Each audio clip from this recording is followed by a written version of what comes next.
But so I always give it like a few minutes and put questions in the chat. Hey, chat, is the sound working? Question mark. Sound working? Question mark. And then I think it takes like 15 seconds for me to post a message and then to get to them and then for them to send one back. I think that's the delay. I think I've timed it. And that's best case scenario if they're paying attention. Yeah. Right. Usually they are. They troll me. The trolls are good. always in the audience like, nope, sound is not working. I hate you.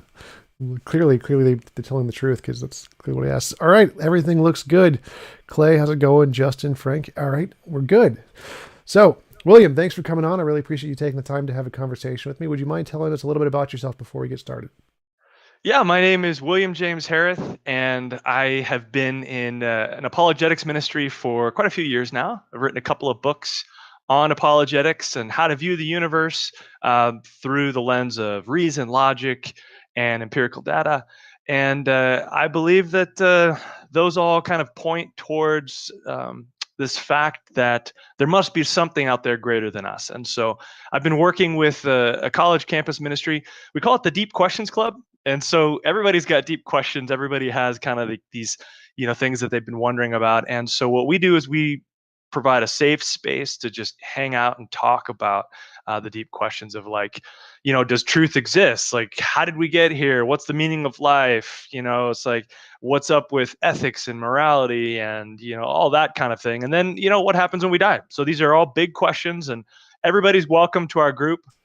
We were meeting at UCLA and Santa Monica College until the March 13th shutdown. And then I moved to Salt Lake City and I was working with some people at the University of Utah here.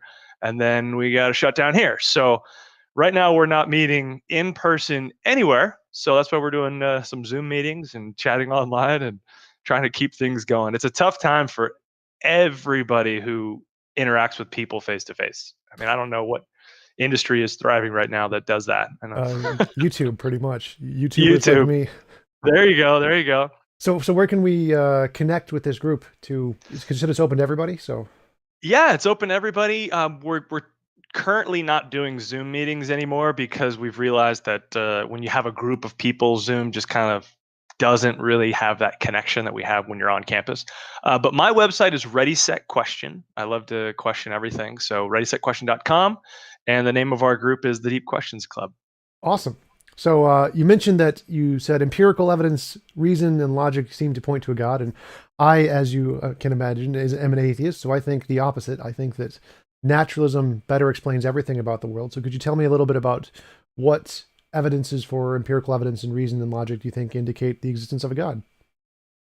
Well, the interesting thing about it is that I don't believe in just any God. I mean, to quote Richard Dawkins, he says that we're all atheists about everyone else's gods, right?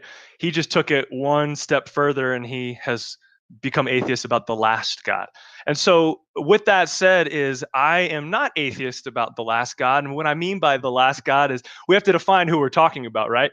So I'm talking about the God of the Bible, otherwise known as Jehovah, who represented himself across the prophets, and then also ultimately as Jesus Christ. So I totally affirm the Old Testament and the New Testament of the Judeo-Christian narrative. And so that is the God that I am talking about. I know that we could talk about all the other ones, but I think it's good to define our terms up front because Socrates says that is the beginning of wisdom. Yeah, and I appreciate that. A lot of atheists, I get it in the comments a lot. Why are you talking about this deistic anthropomorphic being that no one knows about? What is the specific one you want to know about? So I really appreciate you specifically laying out this is the God you're arguing for. That's a thing many theists don't do. Well, I don't consider myself a theist. I consider myself a follower of Jesus Christ. Cool. Who happens to be the creator of the universe.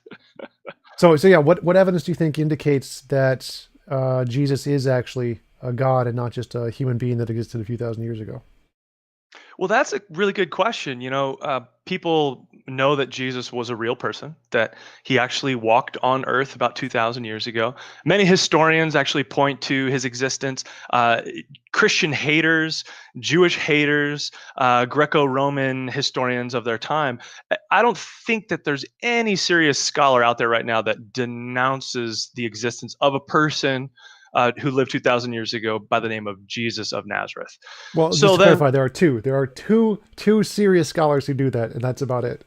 yeah. So overwhelmingly, we got, I guess, the other however many thousands of scholars.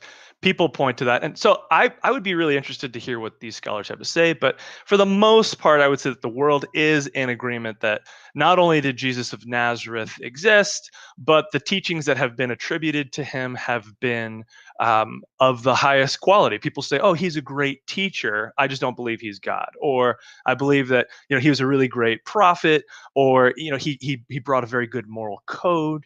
And so then that's the question that I think we all have to be asking as people who are denouncing Christ, or in support of following him and emulating our lives after him, is who was he? And so I think that is the dividing question. And so if he is just a great prophet and a great teacher, then the question you have to ask yourselves is, he said that Moses prophesied about him in the book of Genesis. He also said that he was older than Abraham. Before your ancestor Abraham, I am, is what he said. And that's a really interesting way to use that I am, or to be. He just said I am, meaning there is no ending, there is no beginning. He's the Alpha and the Omega. He was actually speaking that about himself. Another thing is the prophet Isaiah prophesied his birth. Daniel prophesied his arrival. And then Jesus himself affirmed Isaiah's prophecy and also affirmed Daniel's prophecy. And so at that point, what you have to ask yourself is Jesus someone you can just say, well, he was a good teacher, or he was a good prophet? No, I mean, according to what he said, he was either God or he was a lunatic. And so that's the question we have to ask ourselves. Was Jesus a good teacher? No, if he's a lunatic and he's claiming that he's God and all these prophecies point to him, he's got to be nuts. Well, what do you mean by that? Because I think there are many lunatics who are great teachers. Like if you look at specifically Greek philosophers, many of them are crazy, completely nuts, but they were great. Nietzsche was totally nuts, great teacher, great philosopher. Most of the greatest philosophers throughout history have been completely insane. So I don't think those are mutually exclusive. I think you can be a great teacher and not have a good grasp on reality. I forget what's the Freud. Freud is another great example. Completely nuts. Great advancements in psychology that hadn't been seen before. So I don't think there's a conflict between being a good teacher and promoting good ideas that hadn't been seen before and not having a good grasp on reality. And so I think that I grant that Jesus existed for sure. That's the consensus. You're absolutely right. And I think many of his teachings were good in the sense that I don't think any of them were original for the most part. I think they're predated, but I think they were good for the most part. But I don't think that means that he had any claim to actually being a god. And the prophecies, like, I don't think any of the prophecies actually clearly make any kind of prophecy about Jesus in particular. Most of the historical consensus on those is that they're pretty vague. They could apply to billions of different people. They usually apply to other people in the time period that they were made, usually not specifically to Jesus. They don't really seem to indicate anything for the most part from the historians I've talked to.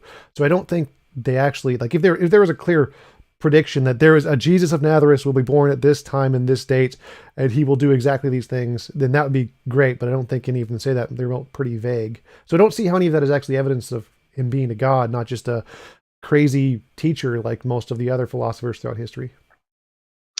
All right. I totally hear what you're talking about. Yeah, you can't throw the baby out with the bathwater when it comes to somebody's mental health. Obviously, musicians nowadays are the same way. I mean, the lead singer of Stone Temple Pilots recently OD'd from heroin, but he made great music, right? Okay, you can't throw that out.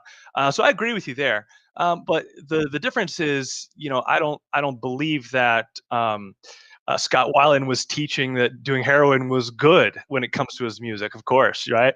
And so when it comes to Jesus's craziness, he was teaching that he was God. He told the Pharisees that if they had seen him, then they had seen the Father, and he told them that he was older than Abraham. And so these are points in his teachings that verify why he is who he says he is. And it's not like he did a moral teaching and then over here he said he was, crazy is he running down the street, streaking or wiping poo on the wall or something? He was actually incorporating all of the potential lunatic ideas of this man God inside of his moral teaching. So at that point, it's really difficult to say that Jesus was a good teacher if all of those are blended together. And so I believe what C.S. Lewis had to say about it is that, there's a lot of nonsense in saying that he was a good teacher, because he was either a lunatic or he was who he says he was. So then the question we have to ask ourselves is, was his deity true? Is that something that we can look into? And so I believe that the authenticity of the Judeo-Christian narrative from Genesis to Revelation is the best evidence that points towards the deity of Christ. And I can give you a couple of examples why. The first one has to do with, if you flip, this is my Bible, it's all torn apart, and I preach at high schools when there's no COVID, so I get these visitors passes, so I always stick them on there. But anyway, if you flip through here, any verse, any location, name, date, place, mountain, kingdom, ruler, river, stream, body of water that is mentioned, they actually exist in real life. People have found the foundation of David's palace. They've found the place where Goliath is from. We know where the early church was when it came to Jesus's life. And so when you look at other scriptures from other religions, like say the Bhagavad Gita, or let's say I live in Salt Lake City now, so let's look at the Book of Mormon. None of these books can verify their locations. And so when you look at any scripture whatsoever, you can go to Google Maps and look it up. If COVID was over and you're able to travel and you had an extra, a couple $1,000, you could go to the Middle East. You could actually look at these sites yourself. Now, that's not definitive proof that all these stories actually took place, but it's actually just one little egg in that basket of supportive proof. I would say another reason why the scriptures are authentic has to do with the fact that most mythological stories build up the heroes in a way that are hero-esque. They're fantastical. But the Bible, I don't know if you've ever read it, but the people that they talk about, it is so embarrassing. It's embarrassing the way that they portray the Jews, how they're turning their back on God, how they go and they worship all these false idols and do all these things that are blatantly against what God has instructed them to do. And they do it time and time again. And then Jesus even told his disciples, Peter, for example, that he was going to deny that he even knew him. And then Peter's like denying Jesus, 3 times within 24 hours, even in front of like a 12-year-old little slave girl. He was just like, no, I didn't know Jesus. And so I just think that the eyewitness testimony and the way that the characters are built in the Bible, there's no way that anybody was trying to paint them in a mythical, heroic light. I mean, these guys were messing up all the time. Sure. So I have read the Bible. I've read it cover to cover twice. But I don't see how the embarrassment factor lends credence to the truth. Like, I don't think the combination of words you use has any more relevance to them being true or not. But I don't see how that actually makes it more likely to be true, the fact that they made embarrassing things while other people made non-embarrassing things. I don't think that makes the story more likely to be true. Like, for example, in mentioning, they do mention many historical places that did exist, for sure. Like, so does Harry Potter. Harry Potter mentions the King's Cross Station, but that doesn't lend credence to any of the other things. And there's many places, because you said the whole Bible. I'm a little perplexed by that, because the scholarly consensus, just like it is that Jesus existed, is that Moses didn't exist, and neither did Abraham or Isaac or Cain or Abel, that pretty much all of the patriarchs and matriarchs of the Old Testament are fictional. That's the consensus about at the same degree as the consensus that Jesus existed. So most of those things didn't occur. We know for certain that there was no global flood. There's not enough water to actually accomplish that anyway. So it seems like there's many things in the Bible that did not occur, places that did not exist, timeline errors where certain cities existed before the people in them, the genealogies don't seem to light up. 900-year-old people couldn't have existed back then. Average age was like 30. So there's lots of factual errors in the Bible that the consensus of historians think didn't happen or didn't exist, just like they think, at the same degree they think Jesus did exist. Well, that's interesting that you said that about the patriarchs because obviously, I don't know if you're familiar with where Abraham ended up buying the land for his grave. He actually went to the Hittites and he asked if he could purchase land. And the Hittites loved Abraham. And they said, "Hey, we just want to give you this land. We want to give you this cave where you can, bury yourself and your family someday." And Abraham was like, "No, no, no. I want to pay for it." So it was in Hebron. It was the field of Machpelah, and right there is actually a cave. And Abraham instructed his servants to bury him in that cave after he died. And then what's interesting is that when he had Isaac and his wife were ended up buried there, and then Jacob and one of his wives were buried there. And if you look at the story of Joseph, he actually asked the Pharaoh if he could take his father's bones back to the field of Machpelah that Abraham bought from the Hittites, and it's actually called the Cave of the Patriarchs. And you can go there on Google Maps right now. You can actually see the grave site. It's been there for a very long time, and I would say most archaeologists affirm that that is something that actually exists. And so I think that's pretty good evidence. But I think one of the questions that I have to ask you, and I ask this to a lot of atheists, is that so making a claim that there is no God, I think deserves supporting evidence. And so I'm making a claim that Jesus Christ is who he says he is, and that the authenticity of Scripture is true. And so what I'm doing is I'm giving little nuggets of evidence, archaeology that they could be true, they could not be true, but I'm actually offering positive evidence in support of what I believe to be true. And so the thing that I've run into with many atheists is that there's actually, I don't ever get anything other than discounting the Bible as support that there is no God, like God doesn't exist. And so it really comes down to a head and a heart posture. It's like, well, I don't see that evidence to be valuable, and I don't really want there to be a God. And so therefore, I'm going to rip on the Bible to show that atheism is true. But in reality, that's not giving supportive evidence to atheism. So I guess the question that I have to ask is, I could give you 1,000 different points of why I believe that Jesus is who he says he is and why Scripture is authentic. And sure, you can discount those, but you're never going to be supporting in a positive way your stance that there is no God. So I was just wondering, I just gave you some lines of evidence. I can give you 100 more. Could you give me a couple of lines of evidence that shows that God doesn't exist, that atheism is logical and reasonable with supporting evidence?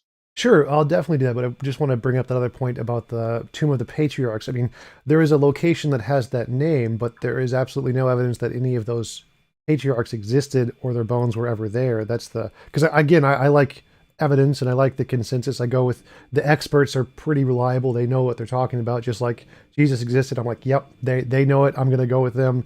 But they also know that those guys didn't exist. Moses, Abraham, Isaac, Cain, Abel, Sarah. Those are equally as fabricated as Jesus is equally real. So I think it's I guess I'd have reasonable. to ask you, how did you come to the conclusion that none of them are real? Because I just did a deep study in the book of Exodus, and what's interesting is that the brother of Moses, Aaron, was from the tribe of Levi, just like Moses was, and he was actually placed into the royal priesthood. And the royal priesthood actually has to go from father to son, right? And to father to son, to father to son. So forcibly, what we would see is some sort of consistency when it comes to the Y chromosome.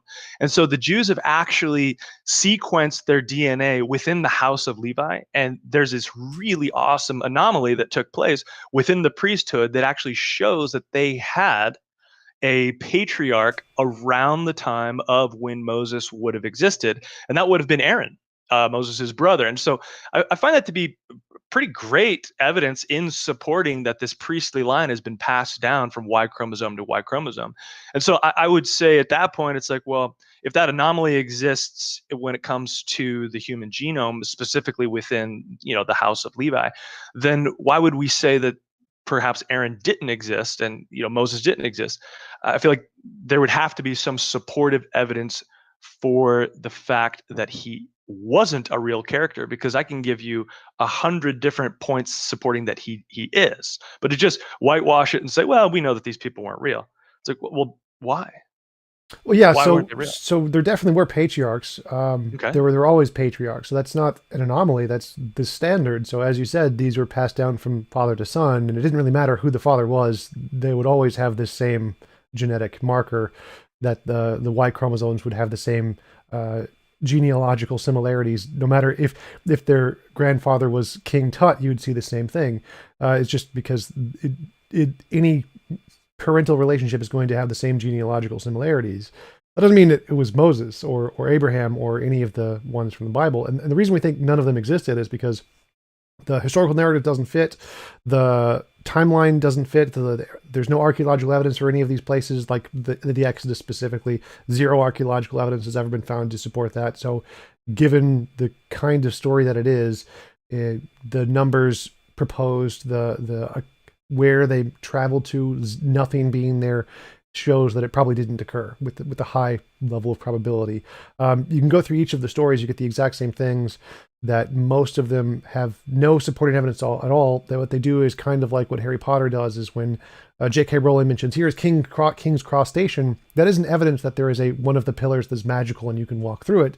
It's just evidence that she used a historical location and then built a story around that, which is exactly what the consensus is about the stories of the patriarchs and matriarchs in the Old Testament. And then there's significant evidence that none of that actually took place. It's pretty conclusively shown to not be real. That's why there's such a strong consensus, because of the lack of evidence of any claims supporting the stories in the first place. Like in the case of those kinds of claims, the lack of evidence is evidence of absence. Like if I say, is there water in this cup, and I show there's no water in it, that's good evidence there's no water. So if you claim that there's a mass exodus that occurred during any time period across a specific route in the Middle East, and you check the route and there's no evidence of any sufficient number of people going through there, that's good evidence it did not occur.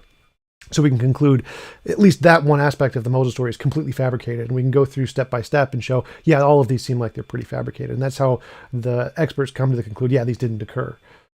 But you wanted evidence for why I am an atheist. So my evidence against a God would be that, one, all claims are imaginary until demonstrated otherwise. So if you present no supporting way to differentiate imagination from reality, then whatever you're claiming it to be is automatically imaginary. So it's automatically false.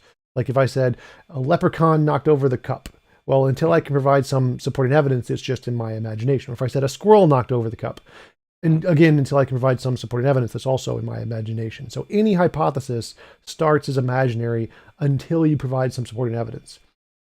Some positive evidence against a God, specifically the Christian God, would be the problem of suffering, would be the best one I like to go to.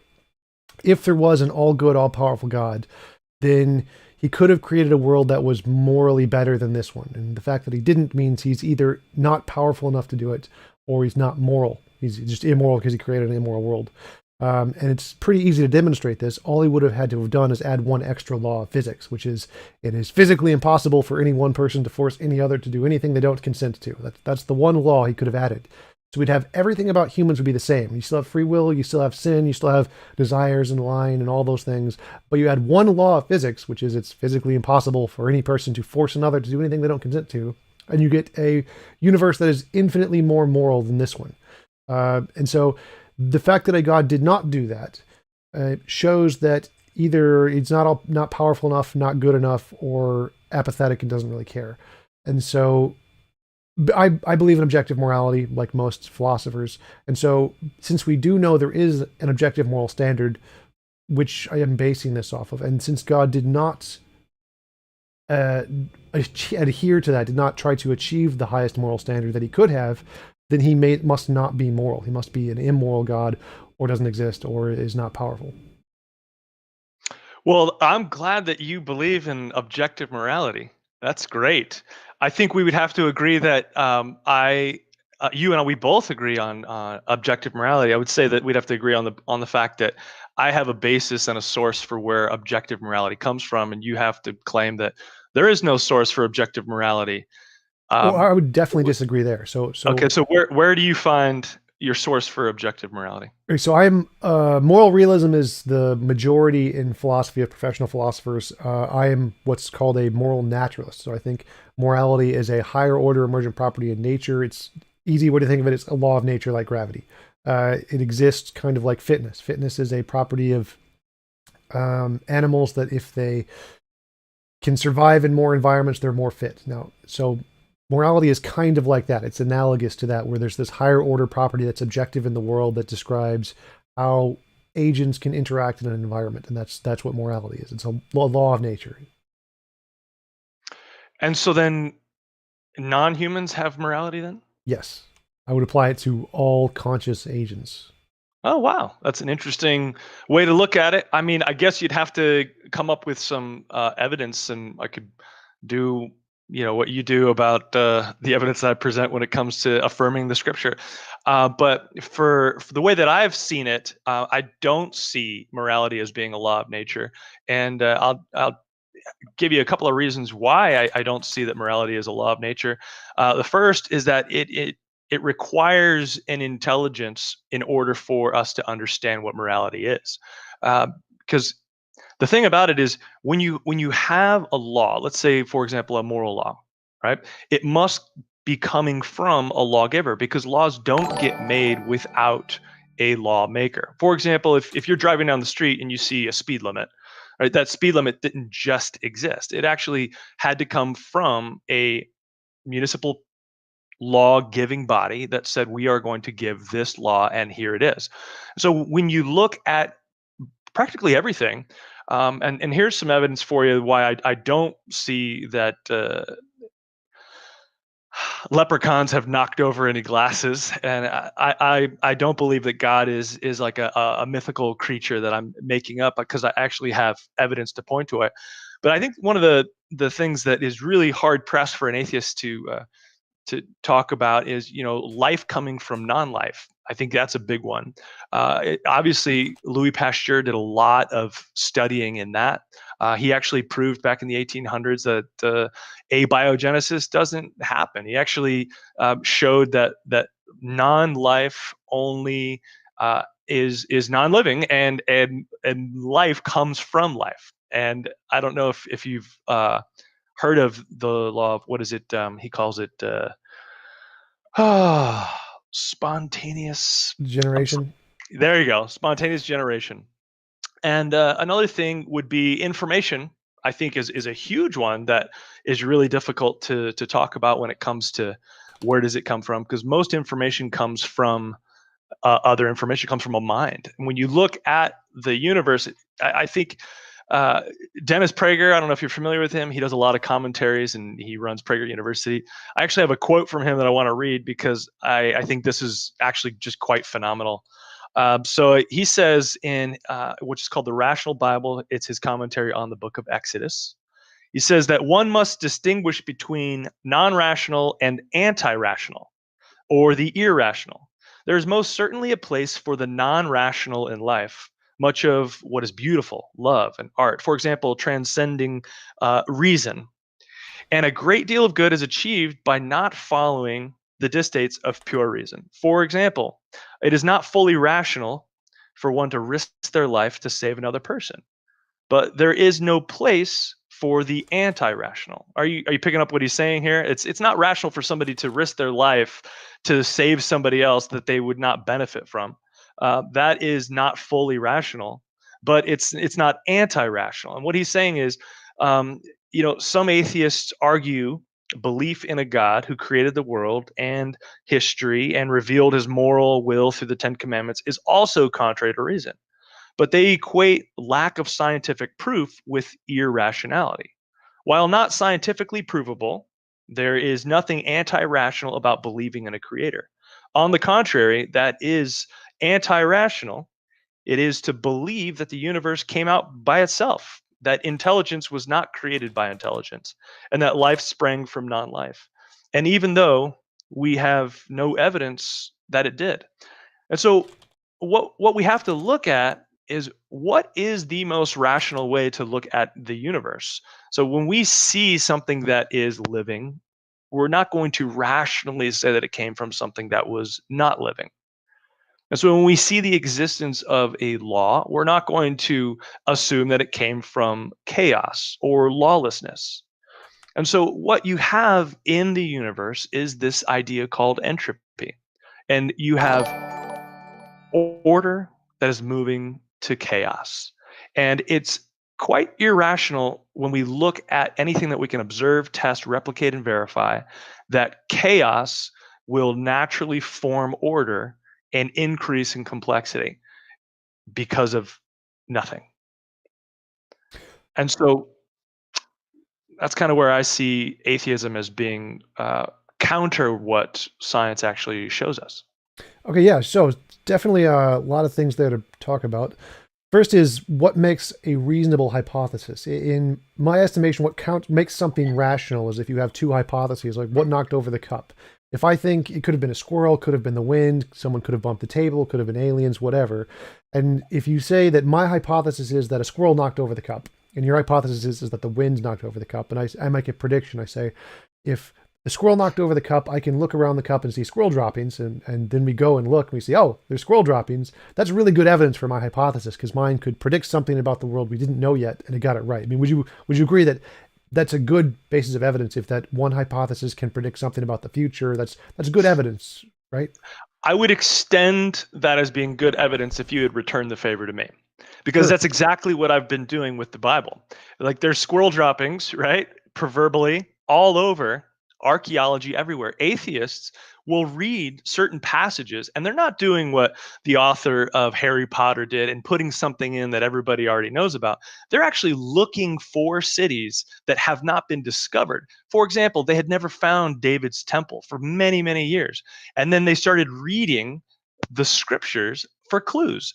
And so there are about 25,000 different archaeological finds, artifacts that have actually been discovered, not haphazardly and then being like, oh, we found these and then look, they're in the Bible. But it's the opposite. They were found because somebody was reading the Bible and wondering, I wonder if that actually exists. And they go out and they look for it. And so I mean, if you can extend that as good evidence towards me affirming the Bible, I would extend good evidence for seeing squirrel droppings around a knocked over cup. I just think that if we're going to have a street here, it's got to be a two-way street as opposed to a one-way. Oh yeah, So yeah, I'm happy to grant that future okay, testable predictions are evidence for anybody. I mean, I don't think sure, those are future testable predictions. Like, if the people at David's time knew about David's temple and they wrote about it in a book, they're not predicting that David's temple like would be built in the future. Like, if it was a prophecy, that would be a future testable prediction. But if they're just writing down that there was a temple at this location, they're not predicting anything. They're just describing what they already know. So if right, they and we didn't know where it was. right, So somebody read the Bible and then went and found it. And so what I'm saying is that when I gave evidence about archaeology, you kind of like washed it over and just dismissed it. And so then now you want me to affirm evidence that you're giving, and I see the evidence as being equally as compelling. And so I just want to make this a two-way street. what do you mean? So if someone 2,000 years ago wrote down that there is a temple in this location, I mean, they that person obviously knew where the temple was. So they're not predicting anything. They don't know anything about the universe. They're not like teaching anything about the universe that people didn't know at the time. Everyone already knew there is a temple there. We can literally see it. But if they made a prediction like there will be a temple built here in 1,000 years, and they get that right, that would be good. That would be giving us new information about the universe that we didn't know yet. Right. So, well, we can go into fulfilled prophecies because there's over 300 fulfilled for actually Jesus of Nazareth himself.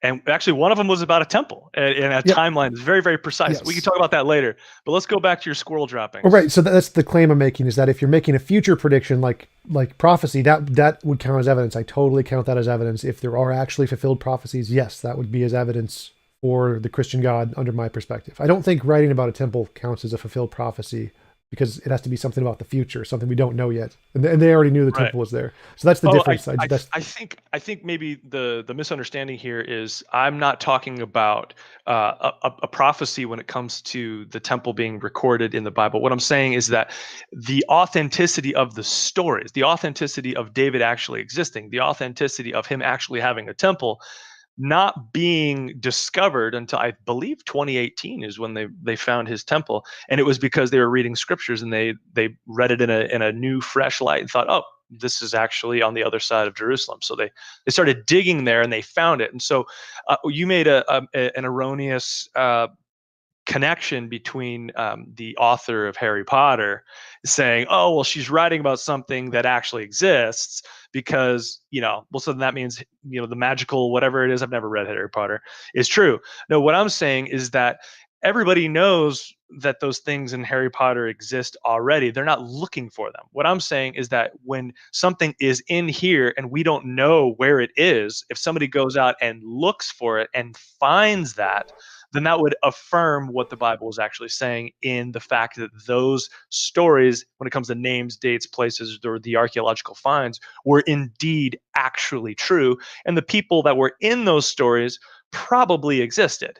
And so there wouldn't be a very strong evidence to say, oh, well, since archaeologists have been discovering all of this thing, we've even found, what is it? I think it's the Tel Dan stele, which is basically like a large marble slab, and it actually talks about David as a king. And so these are just really cool things that we're finding that keep affirming the narrative. And so archaeology, I think, is a slam dunk when it comes to a lot of these stories actually existing. Now, if you attribute all of the divine nature that took place in the stories, now that's a different question. That's a completely different question. But I think, the fact that we found Goliath's hometown, we know where David's palace was. People have mentioned him. I would venture to say that the story of David and Goliath probably happened. All the miraculous stuff, though, then that would be a different question. But I would say that the names, dates, places, and people are pretty solid. Oh yeah, for David, for sure. I totally agree. David, there's lots of evidence David existed. So yeah, the evidence of his temple and those things, definitely evidence he existed. Those don't exist for Moses or Abraham or Isaac or Cain or Abel. Definitely there's lots of characters in the Bible that are real people for sure, granted. Mm-hmm. But there are also lots that aren't. So I go with the consensus, and the consensus is absolutely right. David definitely existed, but Moses didn't. So I grant that as evidence for sure. The archaeological evidence of David's temple and the towel stele thing, the towel tablet mentioned him. Yep, absolutely evidence he existed for sure. I totally grant that. Great. Yeah. So you just need more evidence for Moses and that's totally fine. I can give you more later, but okay, cool. So let's continue with your squirrel analogy. Yeah. So what makes a good hypothesis is one that can tell us something about the world, like the archaeology or like the squirrel droppings. If it can give us predictions, then that's a good way to show this hypothesis is better than the alternative, like that David didn't exist or whatever. So in the case of the origin of life, we have two hypotheses, either one it's intelligent design or one it's caused by natural processes. And the reason we go with the natural processes is because it's made tons and tons of these predictions. For example, we said that if life comes about by natural processes, we can see RNA being formed and molded on clay on its own in a natural field. And we've discovered, we do see that. We can see that occurring. And we've predicted that, well, if life needs a cell, in capsule kind of thing, and we can see if that occurs naturally, we should be able to see it in these kinds of environments. And look, we also see that happening on the same clay for the RNA. And we think that, well, if we need life coming from non-life, we need some single-celled organisms going to multicellular organisms, so it needs to happen in some kind of a natural environment. Oh, look, we see that in algae. We've seen it in a lab where life can go from single-celled to multicellular organisms. So in the naturalistic hypotheses, if we just look at it, we just discovered DNA yesterday. It looks really complex. Like, yeah, all codes we see are made by a mind. This is a code, therefore this is made by a mind. That's a reasonable argument. But then if we start looking at the discoveries, it seems that, well, these guys over here who thought it was not a mind, they seem to be getting a whole lot right that the design people aren't getting right. So it seems like the fact that they've been able to make testable predictions shows that the life from non-life, the abiogenesis hypothesis, is significantly more supported because it's the one making progress. It's the one who has the archaeological evidence for David, and the intelligent design one has none. It's never produced any novel predictions as far as I'm aware, and that's why the consensus in biology is, abiogenesis, RNA world hypothesis. These things are the most supported hypotheses. Obviously, we haven't proven the origin of life yet, but the most supported one with evidence is the one with the archaeology, like David. So that would be why we go from life to non-life. You also mentioned laws come from a lawgiver. Well, that doesn't really make sense in science. None of the scientific laws come from a lawgiver. They're just descriptions of the way the world works. So Newtonian gravity is a description of how gravity operates on large bodies in a solar system. Einstein's general special relativity, same thing. It's a more accurate version. The laws of thermodynamics, those weren't made by a person. Those were descriptions of how energy transfers through a system. Like, none of the laws of science are made by people. They're just things that describe reality.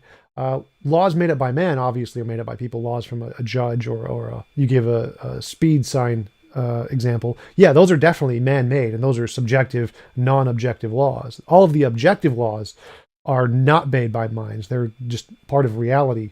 And so when I say morality is like a law of nature, I think it's an objective law like gravity. It applies to everything, everywhere, all across the universe. It's not like a subjective law like human man-made laws where we just say, speed limit is 45. You can't go faster than that or you'll get a ticket. So I think morality is more like the objective kinds of laws, like a law of nature, like gravity, not like the subjective kind that humans are made. You mentioned information.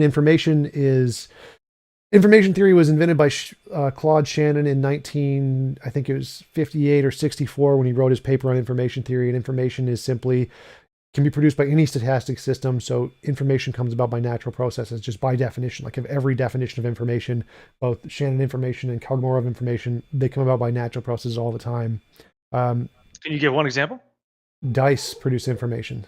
So just literally any stochastic system. How are dice a natural phenomenon? Don't they already contain information on them from an intelligent design? Okay, well, there's rocks falling on a beach leaves information. Like, if the rock falls, it leaves an indent of the rock on a beach. The indent leaves information about the particles in the rock, about the weight of the rock, the speed of the rock. Waves pushing up on a beach leave information. When the sediment from the waves hit the beach and grow crystals, that leaves information. Crystals create information. Like, literally every natural system. Everything is information. So I think what you're doing right now is you're actually conflating your definition between information and usable code. And so, like an indentation, it's going to produce data. We can measure it and we can go out there and be like, oh, look, we're getting information from this. But that information isn't actually existing in anything that is usable or tangible. A rock isn't using that information to figure out how deep that hole is. You need a mind to come in and actually measure the indentation that the rock made in order to collect that data. Then what we do is we take that data and then turn that into usable, intelligible information that perhaps, an engineer could use if they're building a stone house. And so the thing that you're saying is true. Yeah, there are crystals, there are rocks, there is information that is happening, but none of that information is possible to be turned into coherent data that it is then usable, which becomes the true type of information that leads to code processes that run our entire like biological systems. And so what do you mean by that? I get where you're coming from. So, for example, like the example I gave earlier of RNA building on clay, it takes the building blocks of RNA and forms it on the clay. So it takes the non-information of just the rocks. What takes it? I've never heard about this study. So I think this is fascinating that RNA is being formed on clay. So it takes the proteins, and the proteins bond with a part of the clay, and then they bond together, and it forms the RNA into a usable code. It's into an RNA strip so that it can then produce more RNA and start to replicate. So it takes the non-information of just the jumbled proteins, and then it folds them into a thing that can then build more stuff. So, but what is it and this thing? I've never heard of this before. The clay is the foundation. It's the blueprint, essentially. It's not like humans made this. It's just a piece of clay. The shape of the clay causes the proteins of the RNA to bind to the clay. And then when they bind to the clay, they build on themselves to create a structure. So the RNA is binding to the clay, and then more RNA molecules bind to the other RNA molecules and build a long strand of RNA that's just forming on the clay. It's like using the clay as like something to lean up against, to attach to. And so it takes this non-information of just the proteins and then combines them together to build the information. Because RNA is a precursor to DNA. RNA is literally the code that makes other stuff. And so if the RNA then goes from this non-information state to this information state and can then be used to make other RNA molecules, that is literally what you're saying can't occur or doesn't occur naturally of information. Well, this sounds like a leprechaun knocking over a glass. What is this even called? what is I don't know the technical terms for it, but Yeah, you could I just mean, you Google. keep saying like it takes the proteins and it forms its and the RNA and then it builds more. It's like I don't even know what you're talking about. It sounds like a mythical thing. Well, I this has mean, been proven in the what's the name lab. of We've literally observed this. So it's there is a Well, piece of there's clay. probably a name for it. We Yes, could there's. probably You could just Google RNA on clay. It'll first thing pops RNA up. on clay. Okay, Yep. I'll have to do my research on this, but I'm gonna say totally debunked right now on this whole thing. Um, Another thing that you haven't proven, and you've made a large claim. You've claimed that um, all laws, natural laws, physical laws, actually don't come from intelligence. And so what evidence do you have for that? Because when I look at all laws, when I look at life, when I look at code, when I look at how the universe works, when it comes to every single situation, everything comes from an intelligence of some kind or life begatting life. And so I would extrapolate that if the first cell, was going to come into existence, it would have to come from some sort of life or intelligence, because every other living cell that we have seen on the planet, when it comes to our parents, when it comes to even animals or fungi or whatever, it's always life giving to life. And so whenever we see laws or we see information, when we see usable code that's applicable, it always comes from some sort of intelligent application in every field. And so when we back it up to the beginning of the universe, all of a sudden, poof, now we can just say, well, none of those laws, none of that information comes from anything. Yeah, that's science. Well, what evidence do you have that you can show that gives even one grain of support that all of that complexity can be pulled out of chaos and grow? Like one line of evidence. Well, I just gave you one. So the RNA in clay has been proven definitively. It is the I've already consensus. debunked that one. No, I've you never heard of haven't. it. Okay, The so give fact me that a you've different never one. heard of it Give doesn't me a debunk different it. one. So no, this is a proven But you can't scientific explain fact. it. You don't even know the name of it. The fact I know a You name of can't it, you can't RNA use on you can't clay. use that as evidence if you don't even RNA know on the name of it. clay, Harvard EDU, a role of clay in formation of the first cells. I just debunked you. So I just Well, Googled you gave me this. nothing. What are we looking at? Show me a link. Harvard.edu. Are a Harvard.edu. role for clay in the formation of the first cells. They RNA created the origins first on cells. sheet. No, so This is RNA, amazing. RNA. This is like groundbreaking for me. I've never even heard of the first cells being made. No. See, RNA is a precursor to cells. RNA makes DNA, DNA makes proteins. There's a sequence there. So you start with RNA. RNA forms on clay. RNA Okay. origins in a sheet of clay. Here it is. It's the fancy name you were looking for. Montmorillonite catalyzed formations of RNA oligomers. There you All right. go. Just because you came up with a fancy name doesn't mean that the study is true. I mean, Francis, what did those guys do? The Crick, guys who Was it Collins, Francis Crick? No, Collins, it was Francis the Collins. Urey-Miller experiment. Those guys created chains of amino acids, but they were messing with the conditions for the early Earth. I mean, if they're Well, wait. the We don't care about the early Earth here. All we care about, can life come from non-life? It doesn't need to be the well, early no, what Earth. I'm saying is that those guys totally faked their experiment. They weren't creating the amino acids that they said they were making in an honest way. What they were doing is they were running the experiment, then they were filtering them out because there was a tar substance that would actually break down the amino acids that they were trying to produce, and then they released their findings. And so the thing about it is, like, this clay thing, this seems like amazingly fantastical. I would have to read through it and see if what they're doing is similar to what the Miller-Urey experiment was, where they're like putting RNA on clay and then adding all these different things to it. And then here's the claim right here. Let's just say this is true. Let's just say that the clay RNA is like totally legit. So we've got a bunch of RNA. Now what? What happens? Like, how do you get RNA to you and me? Like, that is how do you get RNA even to a one single cell?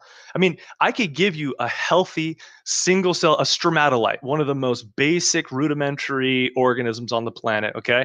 I could give you that cell and we could slice the cellular wall. You would have everything out and open and available for it to all come together. And guess what? It won't. It will die. That cell, RNA being by itself, and then let's say you could somehow figure out how to get DNA and mitochondria and a cellular wall. Like, how is that even? No, it's like having the parts for something doesn't even lead to one functioning cell ever. And we can take functioning cells, take them apart, and have all the fresh parts to it. It's never going to become a living cell. And so, even if I haven't researched this clay thing, it looks pretty lame. It looks like it's going to be debunked pretty quickly. But even if we did have RNA, then what? Then RNA would make DNA, and DNA would make proteins, and the proteins would build cell walls, and then you get a cell. It's literally the RNA world Totally. hypothesis. Yeah. It's the opposite of entropy, which is a scientific fact. This is so irrational, man. What do you mean the opposite of entropy? Because it's not in any way the opposite of entropy. Entropy is basically complexity going to non-complexity. We have a thermodynamic universe, and we're going towards a dead, non-thermally dynamic universe. We have literally that everything is aging. We're going from order to disorder. Like, I don't know the exact definition of entropy, but I've given a pretty good synopsis of it. And what you're saying, entropy is the second law of thermodynamics that that a system will go from order to chaos. right? So, That's exactly what I'm saying. So, So but you're saying it's going to go from chaos to the order of a functioning single cell. yes. So what we have in entropy Wow. is that when you have energy like the Big Bang, and the Big Bang causes these particles to start to form, like hydrogen and helium, and those particles gravitate together from gravity and form these things called stars, and these stars emit energy in the form of electrons and heat, and that energy then hits a planet like Earth. So the energy from the sun is then transferred into the cells, which then builds the order. So all of the energy is still going down. This doesn't violate entropy. The energy that we're getting, we're not generating energy from anywhere. We're getting energy from the sun. So it doesn't in any way violate entropy, because entropy is just that the amount of energy is going to go down. And it is, because we're not generating energy, we're using it from the sun. So it doesn't violate entropy. When it comes to energy, I would agree, but the energy from the sun it does so much havoc on living cells. And so the thing you have to think about is you're postulating that RNA all by itself, right? Then all of a sudden somehow DNA, which is extremely complex as well, mitochondria, and then a cellular wall. It all came because there's like extra energy. It's like, Well, I this mean, is just about entropy. So entropy is the second law of thermodynamics that says the level of energy will go down. So to violate the second law, you'd have to have the level of energy go up, and life does not cause the level of energy to go up, so it doesn't violate the second law of thermodynamics. That's the point here. For sure. When it comes to energy coming from the sun, yes, we're not worried about that. What I'm saying is that we have this random idea of chaos becoming order. And chaos does not become order no matter how much energy you add to it. You have to have some sort of mechanism that causes it. So let's say you've got this cell, right? The cell is amazing. It's perfect. It's flourishing. How does it metabolize food? I guess it knew that it needed to metabolize food. So then let's say it metabolizes food. It's living its life, but then it dies. But no. It knew how to reproduce. It had that coding. It had that ability, and then it reproduced before it died. And then all those people also know how to metabolize and reproduce. And the information that it takes and the systems in place for just metabolizing food are phenomenally complex. I'm not seeing the whole clay mud RNA thing producing this, no matter how much energy you put into it, no matter how much time you put into it. Then the luck that this single-celled organism that came up out of clay is able to also reproduce. And reproduce is also very, very complicated. And so I just don't see how this is this is like chaos to order, and it seems irrational. It seems completely irrational because we don't see life popping up anywhere else. We don't see non-life producing life. We don't see order coming from disorder. We don't see actually usable code and information increasing in a genome. We have different various sizes of genomes, but we don't ever see a complexity or an acquisition of code sequences. We don't see that. Wait, what do you mean? So, well, the reproduction part I already explained. Like RNA can copy itself. That's reproduction. How does it have that ability? Why does it know that it needs to Physics. copy itself? So Physics, remember I told you that they bond to the clay and they form right? a shape, and then other RNA molecules bond to that RNA molecule, and the same thing. It's like they're like magnets. The ATCG bond to opposite ATCGs, then they break apart. That's reproduction. So they don't know anything. It's just physics. They physically bond in a specific shape, and then they physically break apart in the same physical shape. That's So if it's just that easy and it's just physics, then why is it that Earth is the only planet that we know of that has life? Don't you think the universe should just be packed? Like it's the Fermi Paradox, right? Where is everybody? Well, no, I wouldn't think it'd be packed because the Goldilocks zone is actually pretty small. If you take the amount of space that you can actually have life, it's pretty small. And given that it takes several billion years for life to evolve to the point where we can generate radio waves, no, we probably wouldn't be able to see life pretty much anywhere for the most part. The universe is much, much, much older than Yes. our. What were you like 4.7 billion or something? For the Earth, I mean, yes. there could have been a Goldilocks zone that popped up, tens of billions of years ago somewhere else. Not really. Yeah, why not? So because stars didn't form until I think it was 5 billion years ago, 5 billion years after the Big Bang. So you need the stars to form, and then the stars need to form the planets, and the planets need to form atmospheres, and there's a time frame for that, and so it couldn't have actually happened until within the past 4 billion years is about the max. And given if they did evolve at those points, they would need to develop technology and then start sending radio waves, and then we would need to be able to detect those radio waves. It's not really that surprising. It's like Neil deGrasse Tyson had this great quote. He said, saying that we haven't discovered life in the universe because of what we've discovered is like taking a glass and dipping it into the ocean and filling it with water and saying, there are no whales in the ocean because there's none in this glass. Like the universe is huge, and our ability to see it is very, very tiny. We don't see that much. We can barely get anywhere in our own galaxy with what we can see, especially with radio waves. So it's not that surprising that we don't see it. And what we do see is that there are thousands and thousands of planets in the Goldilocks zones that probably do have life, which is why we're going there to see them. And we have seen all of the building blocks of life in bacteria on asteroids. So it's pretty reasonable. So yeah, life does evolve all over the place. Like we want to search. But there's just no supporting evidence for it. There's just no supporting evidence that life does evolve. Except the fact that we see all of the building blocks for life on asteroids, and we see the different parts of life, or what we'd expect to see on life on things like moons on Titan, which is pretty close. So we have tons of supporting evidence. Actually, it's just we just can't go there. I go mountain climbing all the time. I go hiking. I live in Utah now. I'm in California. I went hiking a lot, and I see building blocks for stone houses everywhere. The building blocks for a stone house on a hike mean nothing. What am I going to do? I'm going to come back there in a billion years, and there's going to be a stone house.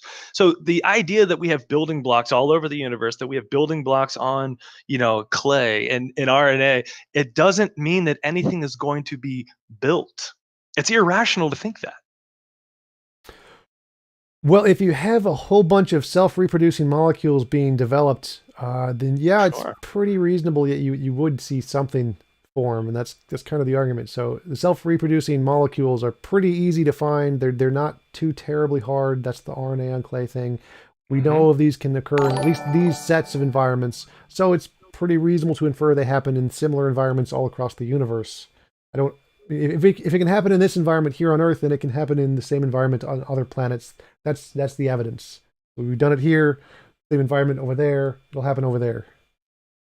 Well, I'm not so sure about the whole RNA and clay thing. I haven't studied it, but the whole building block idea does require some sort of system, some sort of information that is played out in a practical, tangible way for things to be built. I mean, when you look at the intricacies of the cell and how proteins are formed, I mean, it is mind blowing how many systems on top of systems are regulatory. And so to say, oh, well, I found a bunch of stones and the building blocks of a house on a hike is about the same thing as saying we've found building blocks for certain things on asteroids or on other planets. Some people believe that there might be liquid water on Mars if we can find it. Like, wow, liquid water. Okay, well, great. That means absolutely nothing. That means that water is an essential for life, but it doesn't mean if we find water, there's going to be life. And so I find the clay RNA like building block idea as being completely unsupported by what else we can see in the world. Nothing arranges itself into complexity. It just doesn't happen, especially biological life. I mean, that's what Louis Pasteur set out to show. I mean, obviously, we're talking a little bit deeper into RNA, but life does not come from non-life, and having building blocks means nothing unless you have a builder to build those blocks together. Right. That's kind of the point of the whole RNA thing. Is that's literally the code. That's literally usable information. That's literally a actual code of DNA. The same thing. Literally the same code being made on clay, which then causes it to self-reproduce. So that's literally debunking the argument. And Louis Pasteur said that mice would come out of just fermenting hay. So spontaneous generation isn't really relevant there, because we don't think that mice are going to spontaneously pop out of fermenting hay. Okay, so RNA, DNA, genetic codes are species specific. I have 3.2 billion base pairs in my genome. I'm sure you do as well. We're Homo sapiens. So what species is this RNA that's on this clay? I mean, I keep hearing that RNA keeps showing up, and it's just so easy for self-replicating molecules to, increase in complexity, but I just don't find that to be supportive evidence. I think the biggest supporting evidence that an atheist has is going through the Bible and saying, I don't like that about the character of that God. I don't like that about the mythicalness of that miracle. I don't like that about, me being called to this, spiritual religious life and following Christ. I think it's the biggest evidence that an atheist really has is not supporting evidence. It's actually just discounting things they don't like about all of the supporting evidence for Christianity. What supporting evidence? So again, I go with the consensus of experts in every academic field here. That's my baseline. I go with what the experts actually understand about the evidence. So they're the ones who determine, is this really evidence or is this not evidence, not just random YouTube atheists like myself. So when we're talking about evidence for God. Like, I agree that the God of the Old Testament is clearly immoral based off of all the people he killed. And that, I would say, would be a good argument that he is not a moral God. It wouldn't necessarily be an argument he doesn't exist. Would be evidence he doesn't exist. Unless, why is killing people immoral? I believe in objective morality. It's an involuntary imposition of will, so it is by definition immoral. Well, I think you're about half right. Killing might be immoral. I know murder is definitely immoral. So killing an innocent person for no reason. The death penalty, for example, is not immoral when it comes to the law in the Bible, because they're not an innocent person. And so when it comes to somebody who has violated a moral code, then we have to say, if it is objective, then give me the concrete, unchangeable, objective moral law that you claim there is, because it kind of seems like your objective rules change whenever it shifts your argument. So are we going with the objective morality of the Ten Commandments? Are we going with a different objective morality that everybody could subjectively weigh into? Like, where is your immutable, unchangeable, objective moral law? Where can I study this? The same way you study any scientific fact, you look at the phenomenon and plot out the pattern, describe it with the principle, and make predictions. So my immutable, unchangeable law is any involuntary imposition of will is immoral. That is always going to be the answer. So I think. How do you test that scientifically? You said it's it. Yes. So moral naturalism, Stanford Encyclopedia of Philosophy. You can go through the complex stuff there. It pretty much you look at the evidence. So moral intuition, moral progress. Those are the things we're just talking about with morality. We say, well, what is the pattern in these?